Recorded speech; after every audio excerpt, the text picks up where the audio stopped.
So ఈ fissure ఏదైతే ఉందో మనం సరిగైన జాగ్రత్తలు తీసుకోకపోతే ఫిషర్ నుంచి సెకండరీ ఇన్ఫెక్షన్స్ వెళ్ళిపోయి మెల్లగా ఒక్కొక్కసారి యాబ్సెస్ కూడా ఫామ్ అయ్యే అవకాశాలు ఉంటాయి, చీము కూడా వచ్చే అవకాశాలు ఉంటాయి. సో ఇట్లాంటి వాళ్ళకి ఏం చేయాలి? సో ఇమ్మీడియట్గా ఫుడ్ హ్యాబిట్స్ చేంజ్ చేసుకోవాలి. మోషన్ స్మూత్గా లిక్విడ్గా వెళ్ళిందంటే ఎటువంటి ప్రాబ్లం ఉండదు. కానీ గట్టిగా మొక్కినామంటే మాత్రం మళ్ళీ ఆ ఫిషరు విపరీతమైన పెయిన్ మంట వస్తుంది. కాబట్టి ఇమ్మీడియట్గా లాక్సేటివ్స్కి వెళ్ళిపోవడము, ఇమ్మీడియట్గా సిడ్జ్ బాత్ చేయడం. ఏంగా సిడ్జ్ బాత్ అంటే ఏంటి అంటే టబ్ తీసుకొని ఆ టబ్లో మనం వాటర్ వేసేసుకోవాలి. వామ్ వాటర్ అంటే మరీ ఎక్కువ వామ్ కాకుండా గోరువెచ్చని నీళ్ళు వేసుకోవాలి. కొందరు నేను చెప్పానని చెప్పి వామ్ వాటర్ని చాలా వేడి నీళ్ళు వేసుకొని అక్కడ బర్న్స్ కూడా అయినాయి. సో అట్లాంటి పని చేయకండి, జస్ట్ వామ్ వాటర్. సో గోరువెచ్చని అంటే మీరు తట్టుకునేంత గోరువెచ్చని నీళ్ళు వేసి అందులో బెటాడిన్ అని ఒక మందు ఉంటుంది. ఈ బెటాడిన్ అనేది వేసేసేయాలి.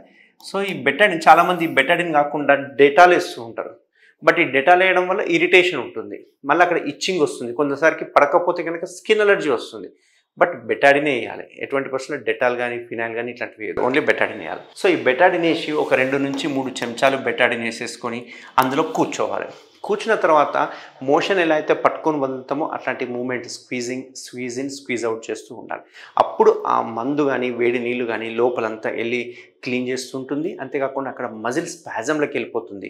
సో ఈ వేడి నీళ్ళు తగిలే వరకు స్పాజం రిలీఫ్ అవుతుంది. స్పాజం రిలీఫ్ అవ్వడం వల్ల ఏమవుతుంది, యానల్ కెనాల్ ఏదైతే టైట్ అయిపోయిందో స్లోగా రిలాక్స్ అవుతుంది.